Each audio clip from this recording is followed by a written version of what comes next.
코로나를 감염시킬 가능성이 전혀 없는 차량 시위를 하겠다. 광복절 불법 집회의 악몽이 되살아나 온 국민이 두려움에 차 있습니다. 그 사람들이 권리 아니겠나. 코로나 교통 대란으로 마비시키겠다는 비이성적 발상입니다. 예, 내일부터 추석 연휴 시작됩니다. 가장 걱정되는 건요, 지역과 세대가 섞이면서 코로나가 확산되지는 않을까 하는 점인데, 그래서 정부는 지난 광복절 연휴 때를 상기하면서 이번 개천절과 한글날에 모든 집회를 불허한다, 이렇게 밝혔습니다. 그냥 불허 정도가 아니고요, 법에 따라서 현장에서 검거한다는 방침까지 세워놓은 상태입니다. 그런데 일반 집회가 아니라 드라이브스루 집회, 즉 자동차를 타고 줄지어 지나가는 방식의 집회를 계획하고 있는 쪽에서는 강하게 반기를 들고 나섰습니다.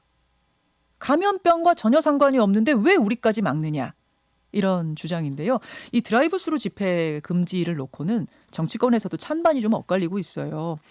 야당 정치인 중에서도 금지에 찬성하는 사람들이 있고요, 여당 정치인 중에서도 금지가 무리라고 보는 분이 있습니다.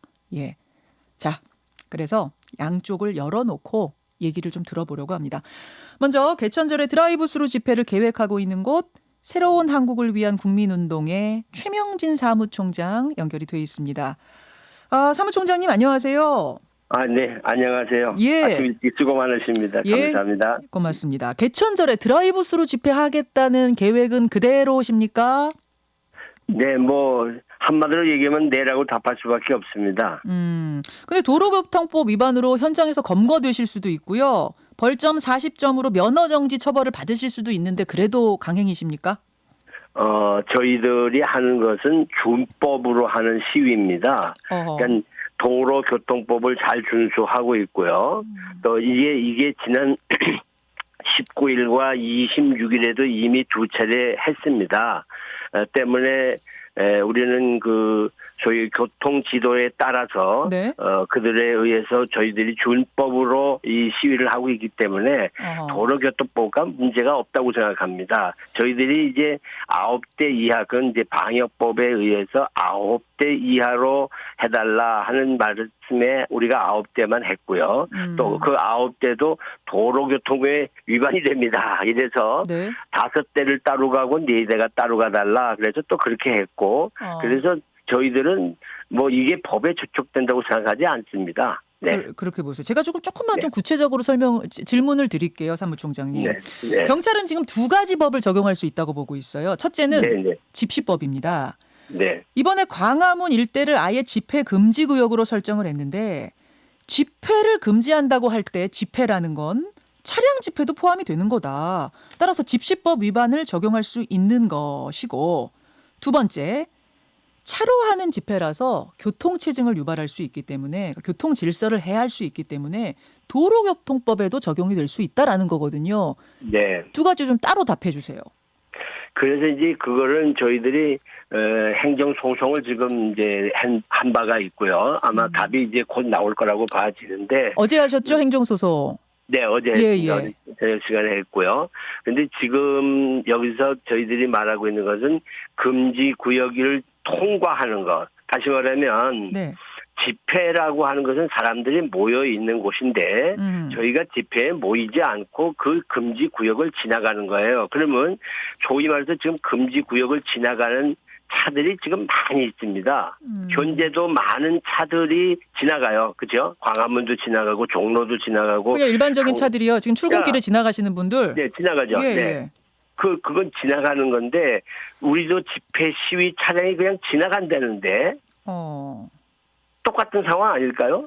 근데 꼭 집회 시위 차량만 못 지나간다. 이거는 아니지 않느냐 하는 것을 법으로 따져보자는 겁니다. 집시법에 적용이 되려면은 이제 집회를 해야 되는데, 집회란 건 모이는 건데 우리는 모이질 않는다, 그 말씀이세요? 이제 모이지 않고 다른 차 지나가듯이 우리도 똑같이 그 대열에 끼어서 지나가는데 이거를 왜 집시법에 모여 있는 거로 착각을 하고 그렇게 법을 적용하느냐 하는 것을 따져보자는 거죠. 자, 두 번째는 도로교통법 위반인데요. 도로교통법에 따르면 2대입니다. 2대 이상 모여서 교통 질서를 해할 경우에는 이게 법에 저촉이 될 수 있다는 건데 어떻게 보세요?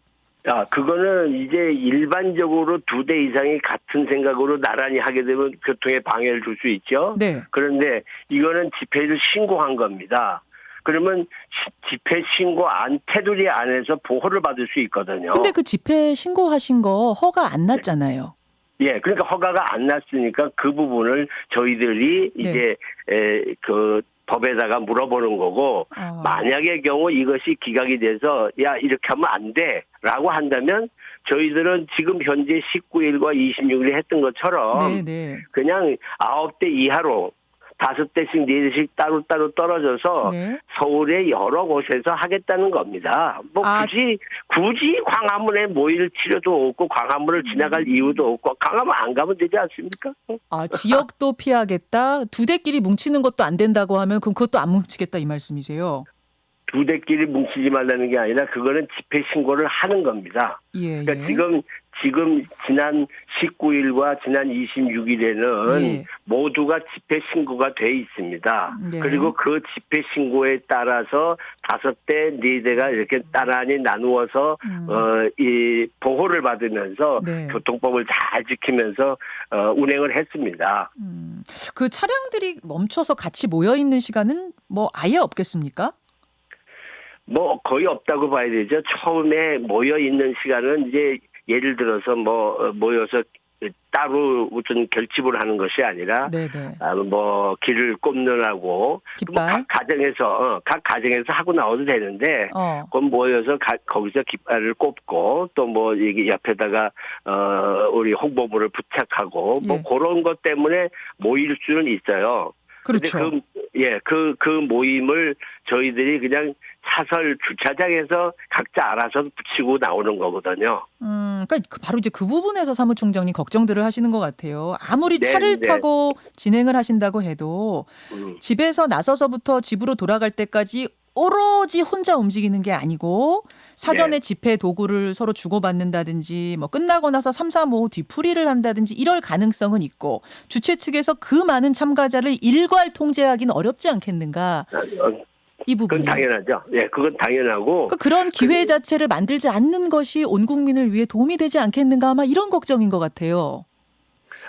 그런데 이제 이것을 한꺼번에 좁은 공간에서 막 서로 부딪히고 이런 그 형태가 아니라 그저 시간대로 차들이 다 뚝뚝이 떨어져 있고 거기에 사람들이 뭐 혼자 와서 받아가서 자기 혼자 자기 차에다가 타는 거기 때문에 우리가 2m 간격 얘기하잖아요. 거리 간격이 충분히 이루어지는 이게 이제 광화문에 한꺼번에 사람을 모게 되면 어쩔 수 없이 부딪히지만 차와 찻길이기 때문에 적어도 2m 이상씩은 다 거리 두기가 가능하다 하는 것이고 저희들은 특별히 그런 방역에 대해서 아주 깊이 저희들이 모든 분들에게 주의를 요하는 이런 행동을 하고 있습니다. 아마 지도부에서는 이제 단단히 그런 것들을 계속 뭐 주지시키고 계시겠지만 그렇죠. 국민들한테는 지난 광화문 집회의 기억이 있어서 그런 것 같아요. 그때도 100명 신고하고 100명이 모인다 그래서 법원에서도 모여라 허가를 해줬는데 실제로는 훨씬 많은 분들이 모이셨고 마스크 끼라고 그때도 아마 지도부에서 말씀하셨을 텐데 마스크 안 낀 분들이 꽤 계셨고 결과적으로 방역에 굉장한 저해가 되지 않았습니까? 아마 국민들이 그 기억, 그 트라우마 때문에 이러시는 게 아닌가 싶거든요. 그거는 이제 뭐 충분히 이해를 할 수 있는 부분입니다. 그러나 저희들이 그 부분에 대해서 더 강력하게 주지하고 또 한 번 그런 것을 경험했기 때문에 아마 모든 분들이 다 특별한 위생 관리에 최선을 다하지 않겠나 봐집니다. 그리고 이것이 지금 200대를 저희들이 200대를 해놓은 것뿐인데 200대에 대해서는 지금 금지 처분이 됐어요. 그래서 도저히 그게 가능하지 않겠고 오늘 결과를 이제 저희들이 봐야 될 거라고 봐지고요. 행정소송된 거. 수만 명이 모여지는 게 아니라고 하는 것은 한 번 더 말씀드리고 싶어요. 몇 대 정도가 움직일 걸로 지금 예상하세요? 저희들이 지난 19일과 26일 양일에 했을 때에 서울 시내의 경우는 한 40대가 안 됐습니다. 40대 정도.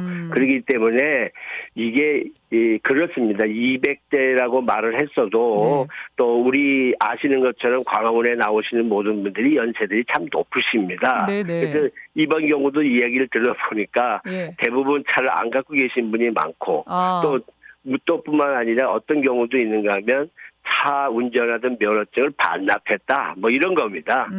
그래서 이게 결코 쉽지는 않겠다라고 하는 그런 생각은 하고 있죠. 저희들이. 서울만 예. 한 40대 정도 예상하고 계신단 말씀이고 네, 다 흩어져서 이거는 하겠다. 전국에서 있습니다. 현재 이게 19일과 26일도 전국에서 했습니다. 그러니까 전에 8.15처럼 예. 사람을 다 서울로 불러 올리는 것이 아니라 네네. 각 지역에서 하자 하는 건데 이 중요한 내용은 뭐냐면 우리들이 지금 뭔가 의사를 표출해야 되겠는데 의사를 표출할 수 있는 길이 없으니 내 차를 가지고라도 이렇게 해서 우리들이 의사를 표출해 보자 하는 소위 말하는 집회 형태의 새로운 형태로 새로운 문화로 이렇게 지금 바뀌어지는 과정에서 문제가 있다 이런 생각입니다. 그러면 네. 이걸 막는 건 뭐 다른 의도가 있다라고 생각을 하시는 거예요, 주최 측에선? 그러니까 이런 그 헌법적 자유가 있음에도 불구하고 무턱대고 그냥 이건 안 된다 하고 지금 강하게 이제 누르니까 저희들은 그거에 대해서 이건 무슨 의도가 있는 거 아니야? 라는 생각을 안 할 수가 없는 거죠. 무슨 의도를 생각하세요? 예. 아니 저희들이 생각하는 것은 분명히 헌법에서 말하고 있는 집회의 자유에 대해서 네네. 우리가 이런 형태의 자유를 법 테두리 안에서 잘 지키겠습니다. 그런데 지금 감염법이라고 하는 것 때문에 저희들도 걱정하는 거고 네. 온 국민이 같이 걱정하는 거거든요. 알겠습니다. 이거는. 알겠습니다. 네, 예, 여기까지 말씀 듣죠, 사무총장님 고맙습니다. 그래요. 수고 많이 하십시오. 감사합니다. 드라이브스루 집회를 기획하고 있는 곳 새로운 한국을 위한 국민운동의 최명진 사무총장 먼저 만나봤습니다. 이번에는 이 집회를 반대하는 여당 정치인 입장을 좀 들어보죠. 제가 아까도 말씀드렸습니다만 야당 의원 중에서도 집회 금지해야 된다라는 분이 계시고 여당 정치인 중에도 이 집회 금지는 좀 무리다 하는 분이 계세요. 그래서 이거는 뭐 여야로 딱 나누어서 얘기할 수 없는 상황이긴 합니다만 이분은 반대하시는 분입니다. 더불어민주당 이원욱 의원 연결을 해보죠. 이원욱 의원님 안녕하세요. 네, 안녕하세요. 경기도 화성의 이원욱입니다. 예, 앞서서 인터뷰 들으셨겠지만 방역적으로도 집시법에 의해서도 도로교통법에 의해서도 어느 쪽으로도 문제될 게 없다라는 게 지금 주최 측 주장입니다. 어떻게 보세요? 네.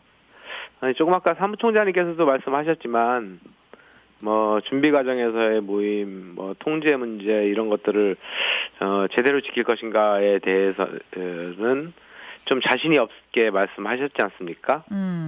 근데 어제 정세균 총리께서 담화를 하시면서 지금은 작은 불씨라도 만들지 말아야 될 때이다라고 말씀을 하셨는데 정말 작은 불씨라도 만들지 말아야 될 때입니다. 오죽하면 고향에도 가지 말라고 하고 추석 명절에 오늘 아침 모 뉴스를 보니까 영상 통화로 부모님께 인사하는 모습을 보이고 부모님 또한 야 제발 오지 마라라고 하는 이런 인사를 나누시는 뉴스가 나왔는데요. 네. 지금 온 국민이 지금 불안해하고 있는 시기에 구태여 그 불안을 증폭시키는 일을 해야 될 것인가라고 하는 거에 대해서는 의문의 여지가 있고요. 그런 것에 대한 국민의 우려가 높아지고 있는 것 또한 사실입니다. 아마 이분들은 지금 기본권 침해 아니냐라는 주장을 하세요. 하나하나 네. 좀 따져보자면 우선 네. 방역 면에서는 따로따로 차를 타고 지나가기 때문에 문제가 없다 이 말씀이시고 네. 집회 시위법에 따를 때도 따로따로 지나갈 거기 때문에 이거는 모일 집회가 아니다. 네. 모이지 않겠다. 그러니까 집시법에도 문제가 없다 이 말씀이시고 도로교통법에 따를 때는 2대 이상의 차가 모여서 교통질서 해치면 그게 이제 법 위반이 되는데 이분들은 2대도 안 된다고 그러면 2대도 흩어져서 움직이겠다. 뭐 그냥 시키는 대로 하겠다. 이러시더라고요. 그러니까 집회 그것이 만약에 네. 정말 이루어진다라고 한다면 문제가 없어 보이는데요. 지난번 8.15 광화문 집회의 예를 들어보면 네. 당시에 동아면세점 앞에 100명 집회 신고를 했습니다. 네네. 그리고 실제로는 수천 명이 참가하지 않았습니까? 네. 그 말이 과연 믿을만한 것인가에 대해서 의문이 있고요. 두 번째로는 조금 아까 청장님께서도 말씀하셨듯이 뭐 준비나 해상 과정에서 물론 그거는 집회는 아니죠. 그 준비나 해상 과정에서의 모임 등 그다음에 통제를 실제로 우리가 통제를 해낼 수 있을 것인가에 대해서는 의문의 여지가 있다.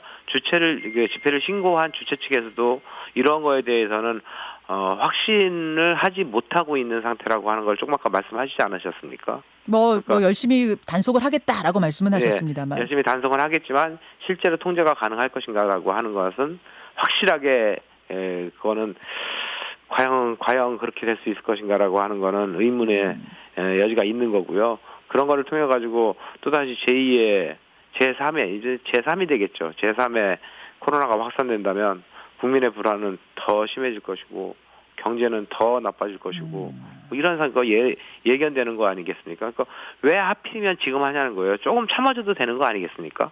작은 불씨라도 예상이 되면 그 예상조차 미리 예상을 해서라도 막아야 된다 그 말씀이신데 법조인들 얘기 들어보니면은요, 뭐 이재명 지사도 법조인 출신이고 그런 말씀하셨습니다만은 미리 예상을 하고 이걸 법으로 적용해서 막는 게 아마 법정으로 가면 쉽지 않은 일일 것이다 이런 얘기도 하시더라고요. 네. 어떻게 보세요? 근데 27일 날 수원지법에서 성남에서의 드라이브스루 집회 가처분 신청에 대해서 기각 결정을 내렸죠. 그때도 거의 비슷한 내용이 있었습니다. 코로나19 확산 방지를 위한 중대한 기로에서 차량을 통한 집회라 하더라도 그 준비나 관리, 해상 과정에서 감염 위험에 노출될 가능성을 배제할 수 없다라고 하는 게 그 기각 결정을 내리게 된 판시 이유였거든요. 그거는 조금 아까 그 총장님께서 우려하신 바가 그대로 담겨 있습니다. 알겠습니다. 네. 집회 주최 측에서는 그 7월 25일에 있었던 이석기 전 통합진보당 의원의 의원 사면 요구 차량 시위 그걸 많이 말씀을 하시더라고요. 예. 그때도 코로나가 심각할 때였는데 그때 줄지어서 차량 시위하는 거는 다 그냥 두고 봐놓고 왜 이번에만 잡아가겠다고 하는 것이냐? 이거 반정부 시위이기 때문에 어떤 의도를 가지고 막으려는 거 아니냐? 이런 얘기들도 하세요. 저는 둘 다 잘못됐다고 봅니다. 아하. 네, 이석기 차량 시위 또한 허가를 하지 말았어야 되는 거 아니냐라고 생각하고 있습니다. 그때도 문제가 있었다. 그때도 뭐 필요했다면 현장 검거를 해야 될 정도 상황이었는데 그냥 두고 본 게 문제라고 보시는 거군요. 그렇죠. 네. 알겠습니다. 뭐 많은 분들의 지금 의견이 들어오고 있습니다. 한경민 청취자께서는 어쨌든 차가 지나가게 되면은 서울 시민들 불편할 텐데 어떻게 합니까? 라는 얘기를 하셨고요. 반면에 오시리님은 저는 집회 내용에는 동의하지 않지만 방역 명분으로 표현의 자유를 막으면 안 된다고 봅니다. 또 이런 문자도 지금 들어오고 있는 상황인데요. 네. 의원님, 뭐 이번 차량 집회하고는 크게 관계는 없습니다만 전광훈 금지법 발의하셨었죠? 네. 예. 근데 그게 보니까 보류가 됐더라고요. 네. 어떤 이유입니까? 그러게요. 전광훈 금지법은 내용은 감염병 감염병의 우려가 있을 때, 지금과 같은 감염병의 우려가 있을 때, 원칙적으로 집회를 금지한다. 다만, 집회를 판사가 허가하고자 할 때는 질병관리청장의 의견을 청지한 이후에 허락을 해라. 뭐, 이게 법의 내용인데요. 네. 여기에 반대할 이유가 전혀 없을 것 같은데, 국민의힘에서 상정조차 못하게 했습니다. 상정 보류가 된 거군요. 네. 그래서 법안이 통과하려면 제일 처음에 의원이 발의를 하면 의원이나 정부에서 그 다음에 상임위에서 상정을 하고 그 상임위에 상정된 것이 소위에서 논의가 되고 그것이 다시 상임위로 다시 올라와서 논의를 하고 본회의를 거쳐야 법사위 본회의를 거쳐야 법안이 통과되는 거거든요. 그렇죠. 예, 그게 이제 절차인데 1차적인으로 논의를 위한 상정조차도 못하게 국민의힘이 가로막았습니다. 그래서 지금 전광훈 금지법이 상정조차도 못 됐는데요. 그런 이유군요. 참 안타깝죠. 이거 지금 국민들이 굉장히 불안해하고 이게 감염병의 문제, 코로나19만의 문제가 아니고 사실 코로나19로 인해서 경제적 피해 이거 어마어마하지 않습니까? 그리고 경제적 이유가 어려워지면 서민 경제는 더 망가지거든요. 알겠습니다. 자, 이 의원님 그럼 정리 한 번만 할게요. 이번 연휴 동안 전국에서 모든 집회 금지입니까? 전국에서요? 예. 그건 아닌가? 지자체별로 차이는 있는 건가요? 그렇죠. 예, 그런 거예요? 지자체가 허락을 하니까요. 예. 네, 근데 네. 광화문 집회, 그 광화문 전 지역 집회 금지는 확실한 거고요. 그러면 이번에 이제 정부 방침은 경찰이 지도를 하는데 차량 집회에 대해서 그 네. 지도에 3번 불응하면 현장에서 검거한다. 네. 면허 정지에 해당하는 벌점을 준다. 요거는 방침으로 정해진 거죠? 네, 네. 알겠습니다. 여기까지 확인하겠습니다. 오늘 고맙습니다. 네, 예. 고생하셨습니다. 민주당 이원욱 의원이었습니다. 김현정의 뉴스쇼는 청취자 여러분의 참여로 이루어집니다. 트위터, 페이스북, 레인보우 게시판, 그리고 단문 50원, 장문 100원의 유료 문자 샵 1212, 우물정 1212 통해 참여하실 수 있습니다. 김현정의 뉴스쇼, 여러분과 함께 만듭니다.